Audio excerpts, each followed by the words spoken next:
Hello বন্ধুরা, আশা করি সকলেই ভালো আছেন। আমি আপনাদের আলহামদুলিল্লাহ বাবুল ইসলাম রহমান, রাস্তার হিরো। আলহামদুলিল্লাহ ভালো আছি।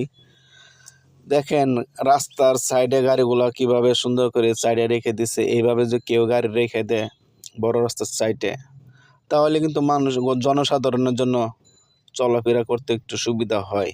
কিন্তু অনেক সময় দেখবেন এলোমেলো করে ফেলে, একদম এলোমেলো করে ফেলে এমনভাবে যে মানুষের চলতে ফিরতে অনেক কষ্ট হয়ে যায়।